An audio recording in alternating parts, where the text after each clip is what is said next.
Продовжуємо роботу в Україні. We continue our work at Ukrainian Crisis Media Center, and we are going to have a meeting on the Declaration of Citizens Association in support of anti-corruption reform.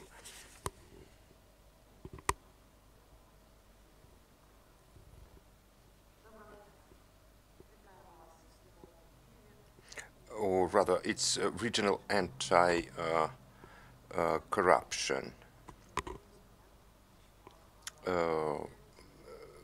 network. It's a new project on fight against corruption. It's a brand new project. It's going to be presented by its organizers. Let me introduce them. Ms. Eka Tkeshelashvili, who is the head of the EU Anti-Corruption Initiative, and this EU Anti-Corruption Initiative is the donor of the project. And it's Ms. Lesia Berezovets, the leader of the YOI movement, the project initiator, Larysa, Verbytska, project manager, and Andriy Kovalenko, the executive director of the Ukrainian Media Academy, who is a partner of the project. Ms. Ksenia Matskevych is a moderator of this discussion. Well, usually here in Ukraine, corruption, the word corruption or the notion of corruption is most closely associated with a kickback, with a bribe. But I would say that this notion is much broader, and kickbacks and various non-declared payments and bribes, outright bribes. Corruption is not limited to these things only. Let us now share our views with you about how we can broaden our work, our counteraction, our struggle against corruption. So let me ask Ms. Eka to describe this project. It was funded by a grant. And there has been a lot of projects presented for funding. Why this specific project was chosen? So let me now turn the floor over to Ms. Tkeshelashvili. Ms. Tkeshelashvili says that she cannot speak Ukrainian yet, but she is doing her best. Describing the project, she says that the project has already been initiated, which is very important because they have very high expectations. She wants to briefly describe the program, first of all, within which this project is being undertaken. It's a presentation, so to say, a part of a large platform of EU cooperation with Ukraine in the struggle against corruption. It's being co-financed by the Danish government, both at the stage of its initiation and also all through the process of its implementation. Therefore, we here basically represent the Danish government as Denmark being an EU member. So, in essence, the project is about the work of the Danish partners and the EU, some other EU partners, and EU as a multinational organization in assisting Ukraine's efforts to combat corruption. we all understand that systemic measures are needed in Ukraine to successfully struggle against corruption. Therefore, this initiative, the EU initiative, is a starting point, so to say, for all of us working within this project.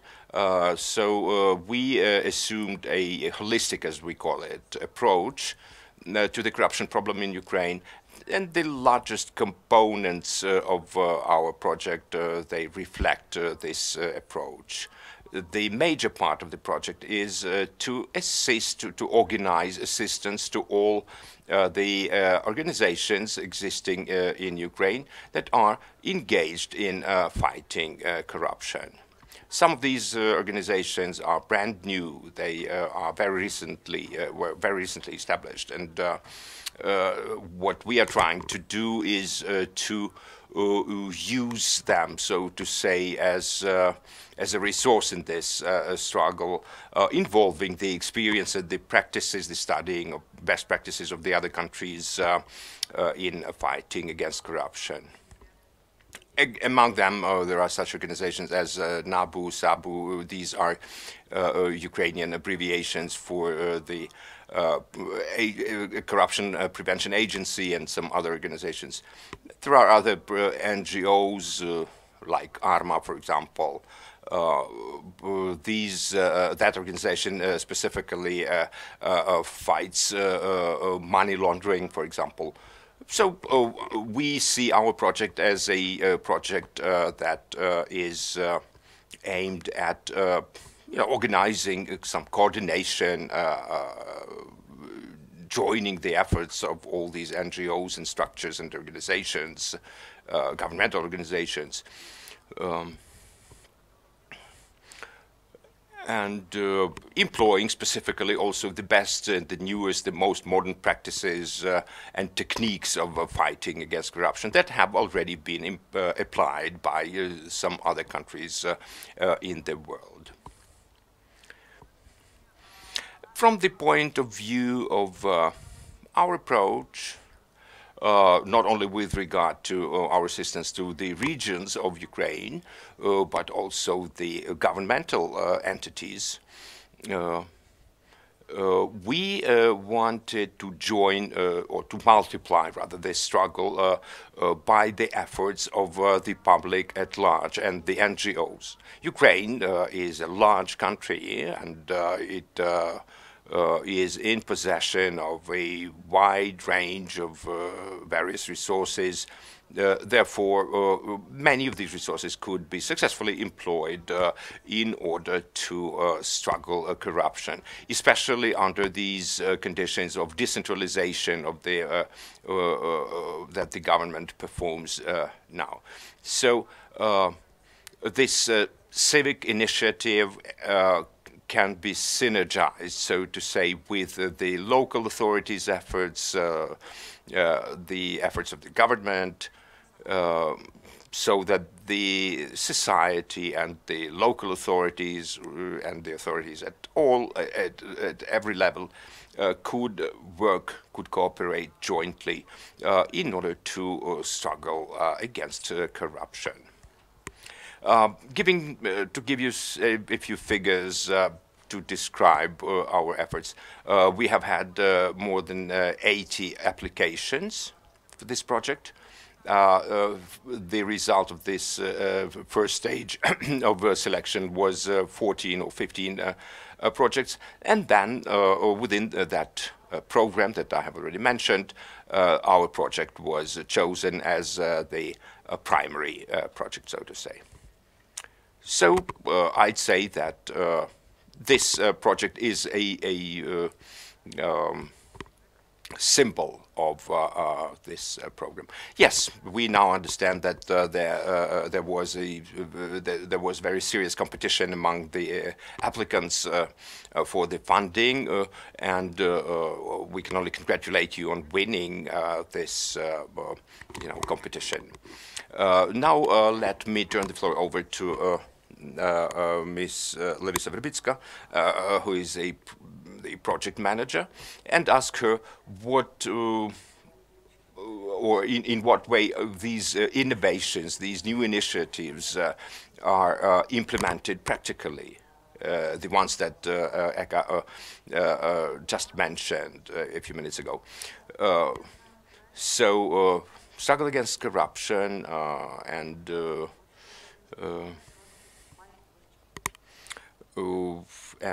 anti-corruption efforts. We understand that the major efforts are a little bit different in your organization. Yes, that's true, because we are focusing on prevention of the corruption. And within our work, we can see how local authorities now and the newly formed joint communities, so to say, the enlarged communities as compared to the previous administrative structure of the country, how they are gaining more and more powers and authorities, and how these authorities and powers are used by them. So in order to detect, so to say, the corruption at its most initial and basic stages, we saw it fit to provide the necessary tools and techniques to the local activists and to organize this joint learning of these new instruments, for example, in finding the concealed vested interests and how they how they are promoted through these corruptive activities. Therefore, we concentrated our efforts on making these enlarged communities and local authorities of these newly formed communities to create conditions, to establish conditions that would be not only not conducive, but that would repel, basically, the actions that can be described as corruptive. So we are going to control the reporting by the local authorities on how they spend their funds and monies. And then we would seek not to be only full-fledged, so to say, consumers, but also the suppliers of the initiatives, development initiatives. I'm afraid I might disappoint someone, but I am of the opinion that at the level of a large town or large city, such an initiative could be difficult to implement. Why do I say this? Because I've seen that at the local level in many parts of Ukraine, there is the lack of understanding of the need for these efforts and initiatives.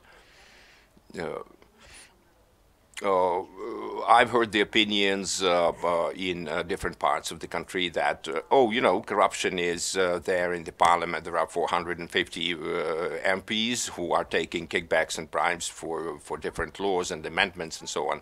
I'm here at the local level not taking any bribes, any kickbacks.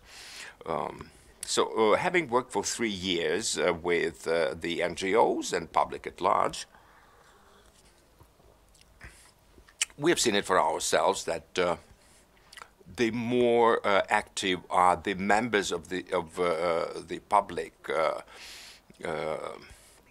and the more they are active in their cooperation with the local authorities, the more transparent and open will be the policies and practices at the level of local communities. So my understanding now is that the project is focused on teaching different techniques and, you know, methods. For example, how to process the open source data, how to manage probably some legal issues, advocacy issues, and it's organized jointly. Has there been any practical steps already done by the organizers, by the participants?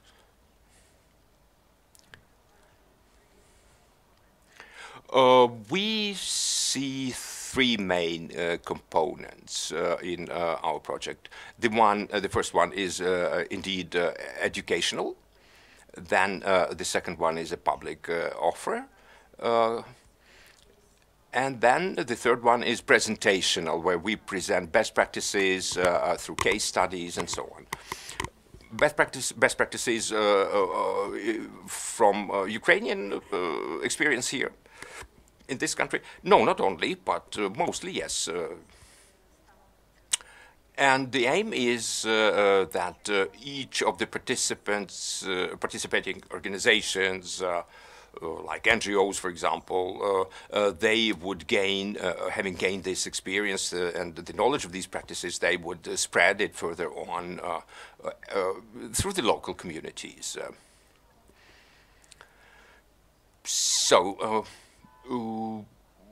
Isn't it going to end so that having learned these methods and having communicated with you, everything would stop after you are gone? Well, we are trying to certainly to teach, and that's, for example, the aspect on which our donors insist, that the teaching process is organized so that after these, having studied what we teach them, they will insist, the members of the public and the NGOs will continue insisting on realizing their civic rights and struggle against corruption. Therefore, we enable the citizens to ask in a constitutional way the reports from the local authorities and from various components and entities of the government. So the logic of the project is that you practically try to put to the local level even the ability, or to give to the local level organizations even an ability to, to manage the anti-corruption efforts. Yes, that's correct. Let me now ask Mr. Andriy Kovalenko, who is the executive director of the Ukrainian Media Academy and a partner of this project. How can this approach and this project in itself is topical, so to say, for the Ukrainian local authorities, local communities? The people mostly view these, corruption and anti-corruption struggle as if one is guilty, he is imprisoned or not, and that's it. How is it interesting? How much is it interesting for the media to cover these aspects? The anti-corruption struggle. Well, Ukrainian Media Academy holds about 100 different events, 100 a year for the journalists. Spending quite a lot of time also on the anti-corruption issues. When we analyze the media publications and coverage, we see that at the regional and especially at the local level, and at the regional level, the coverage of anti-corruption efforts is insufficient. Therefore, I believe that the media, as the fourth power, branch of power, as we call it, can do more, bringing about, some amplification, so to say, of the public reaction towards the acts of corruption. There is one more partner of this project, Ruch UA, and we have a leader of this organization. So why was it interesting for you, I mean, this particular aspect, the prevention of corruption? How, what was the immediate reason, so to say, for your choosing this specific, area of field of activities? Because there is a lot of other problems here in Ukraine, very pressing ones, very topical. Well, because as we can see, in these issues, we see also the interaction and interconnections with a lot of other areas of public life of Ukraine. Ukraine last year, for example, according to the Transparency International ratings, again moved up, so its position worsened in this rating, which certainly is an evidence of the gravity of the problem of corruption in Ukraine. So Ukraine is basically in the first at the first place in this rating, at the first place. So we, being aware of the instruments, of the methods of this fight against corruption, we want to distribute them, to divulge, so to say, the knowledge in this area. But we certainly are aware of some national specificity, so to say, of Ukraine. Ukraine is a fairly big country, and the events that occur at a local level, they depend a great deal on how much are local authorities and local communities aware of their own capacities and abilities, not only of their dependence from the central authorities, central government of Ukraine.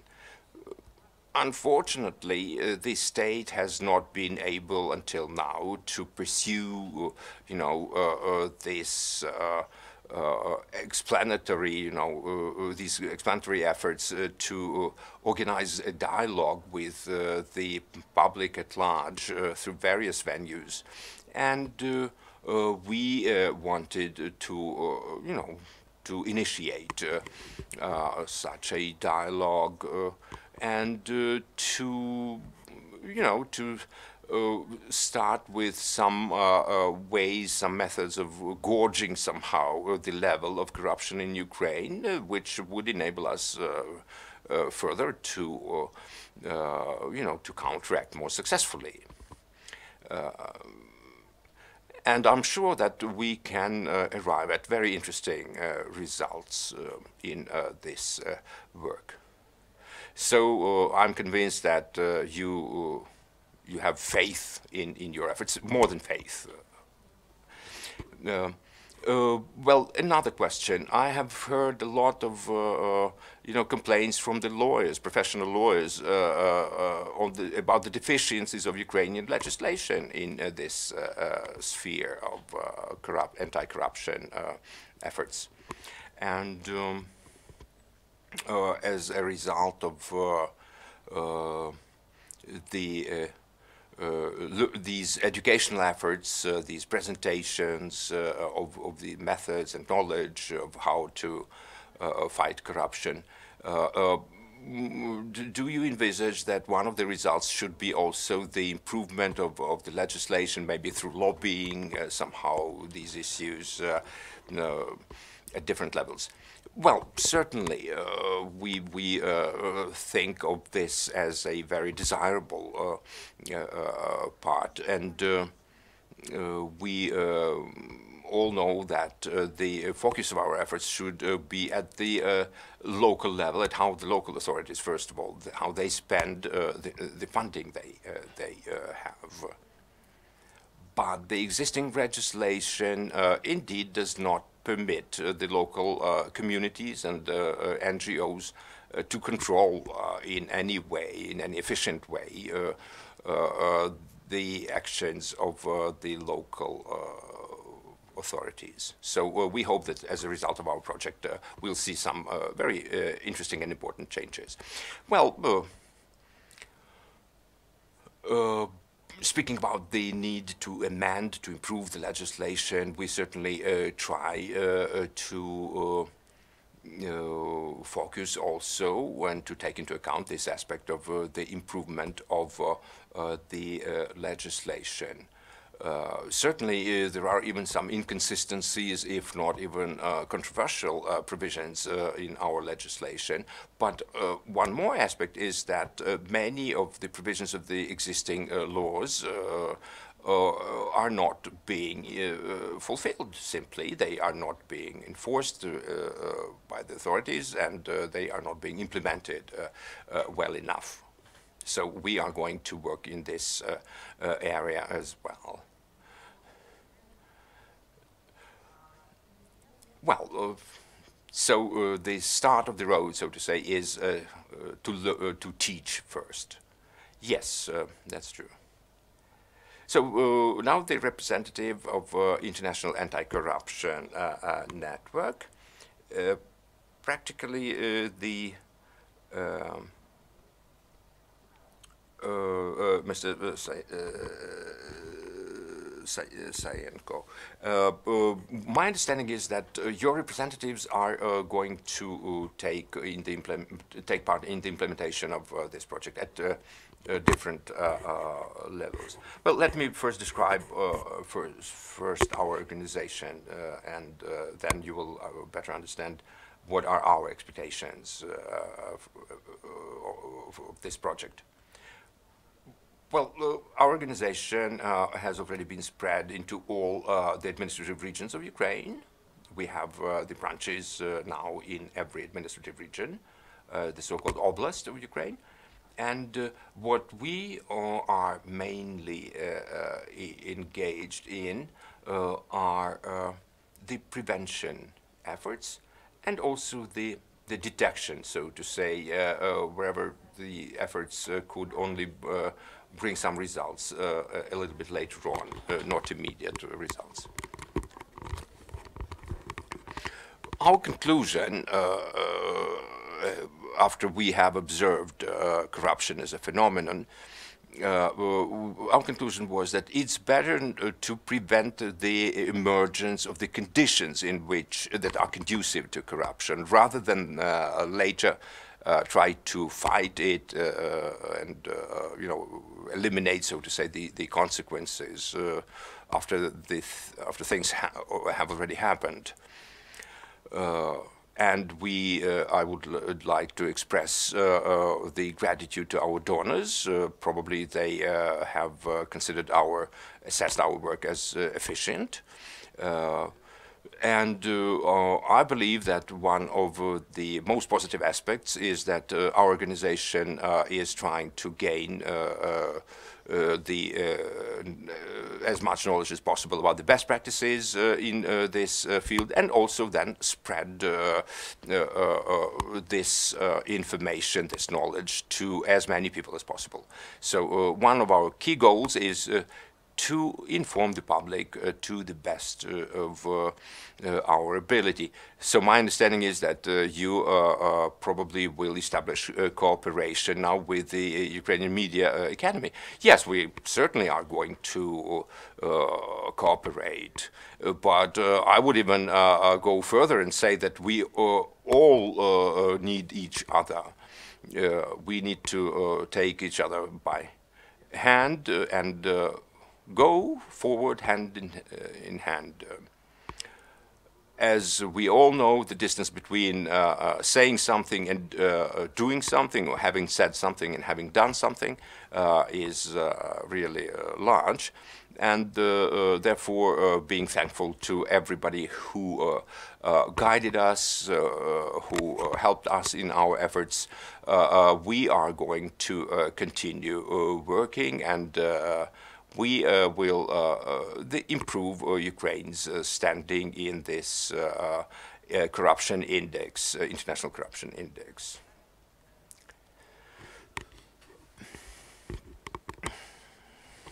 So, before I summarize, may ask you, Eka, your program has been focused in three realms, as you said. First, you support some governmental entities and organizations, projects and efforts. Then you cooperate with the parliament, with the legislators, and then cooperation with the public. So you have by now already implemented 6 projects. They were also related to the prevention efforts, to direct struggle against corruption, and so on. Aren't you planning some synergies in uniting efforts, maybe in order to improve the efficiency, to increase the efficiency of your program? Well, I would add to your description of the main components of our program. Our cooperation with the governments, it's not only a part of our program, it's, I would say, very systematic and well-organized long-term effort. I can say that with the Parliament, it's also rather systematic. It's both policy development and also the assistance in, drawing up the laws, the legislation, and then it's also the implementational level of implementation of these laws. The third area, or the third realm, being this cooperation with the NGOs,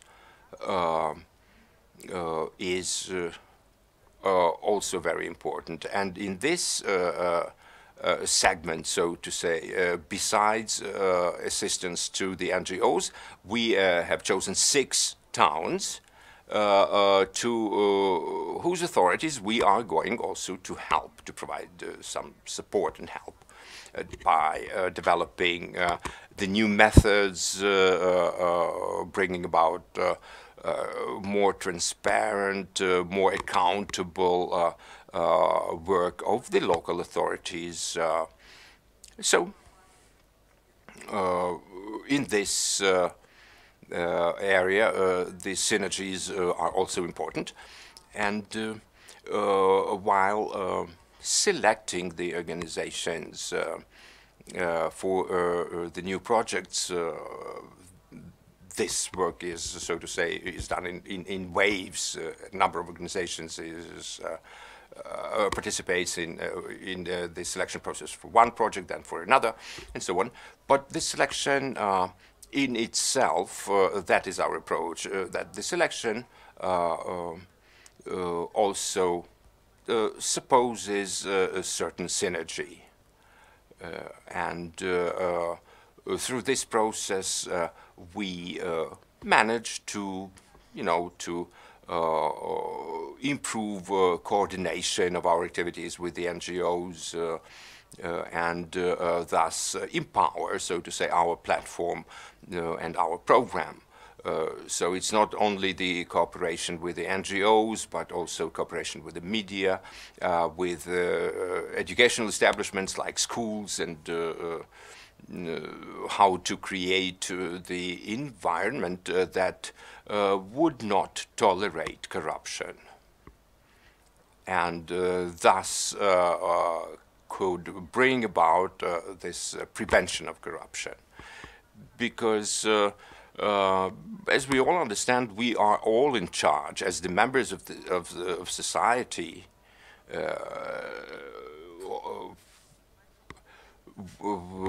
whether the society accepts and the members of society accept corruption or not. So we certainly are going to try to connect closer all these components and segments of our work. So now we are going to have some brief time for questions and answers, but before that, one last question to our participants. The network, anti-corruption network, as we have already said, assumes some educational activities.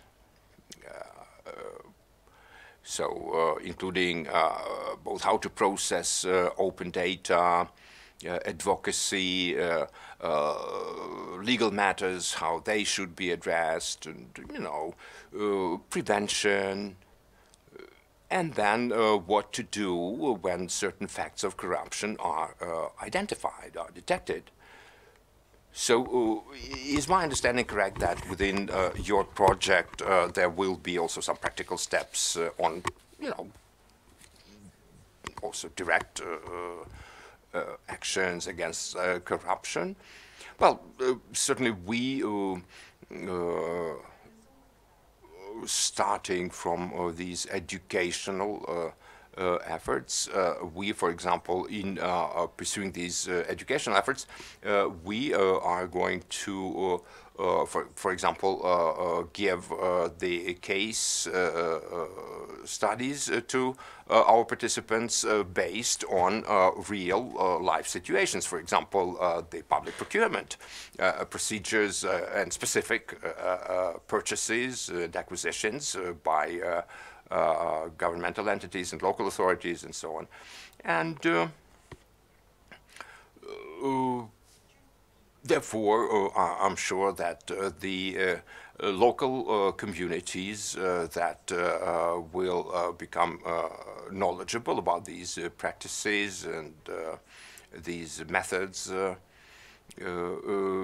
they would further, apply them and spread that knowledge among more and more local communities and their members.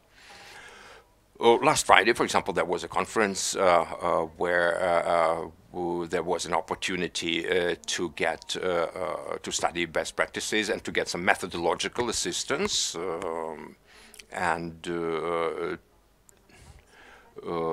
how to improve presentational skills and all any other resources that any local community can use in order to fight against corruption. So what are the regions in which you are most active now? We have this, so to say, our internal bidding, and our understanding is that there will be Odessa, Cherkassa, and Volyn region, Lvivska Oblast, and Kiev. From Kiev Oblast, there will be two towns, Irpin and Bucha, and we are now negotiating with them, so to say. I hope that within the next couple of weeks we'll be able to sign memorandums of understanding or memoranda of understanding with the local authorities of these oblasts and towns.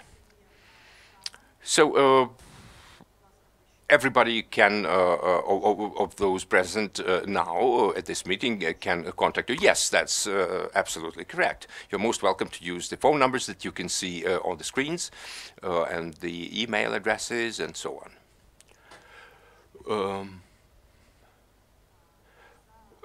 But have any of those educational events been started? No, not yet. In 2 weeks there will be the first training held, after which there will be the presentation of some materials for educational materials for distribution after they are tested, and these will be focused on the prevention of corruption in local communities. Therefore, within This year, we can say you are launching sort of a virus that will devour corruption in Ukraine. Maybe the members of the public have questions that I have not asked. If you allow me to add that we hope that by the end of our project, or one of the results of our project will be that at least 5 local communities could be declared corruption-free. Well, thank you. I have a question on of a practical nature. How many people and organizations can participate in your project? Well, as I have already told you, it's going to be focused on 5 communities. It's not yet settled finally, but on the other hand, we do not have any limitations, so to say, on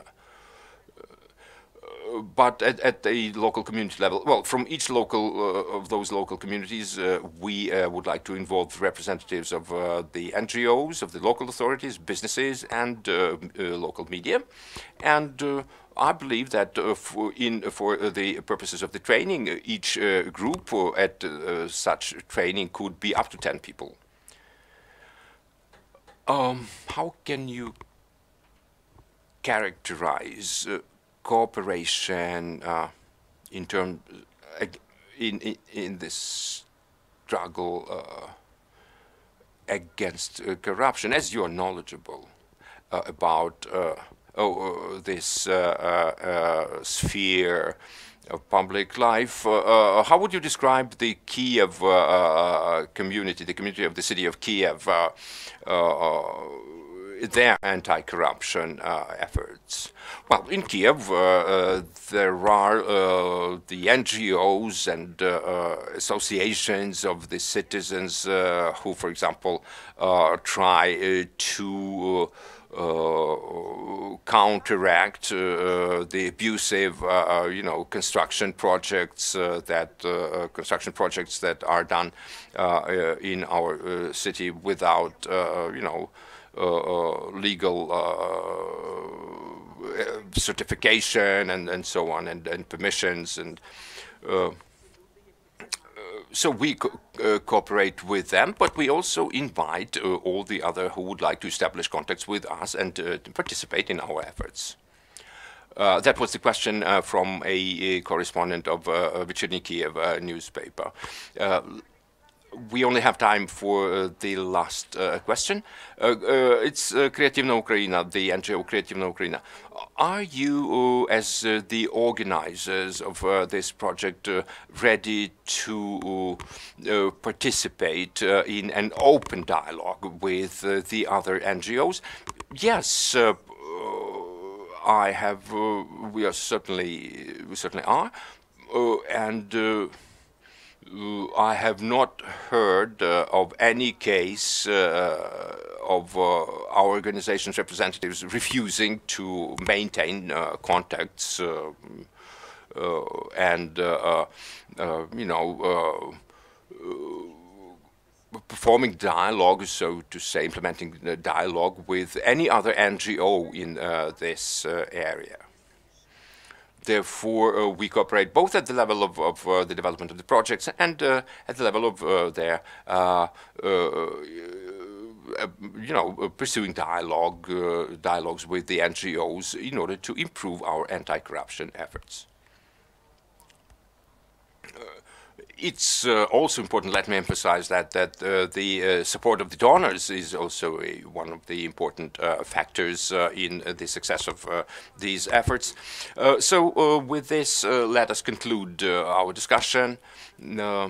As you can see, there are some contact details of the regional anti-corruption network on the screens that we have here in this room, so you can use these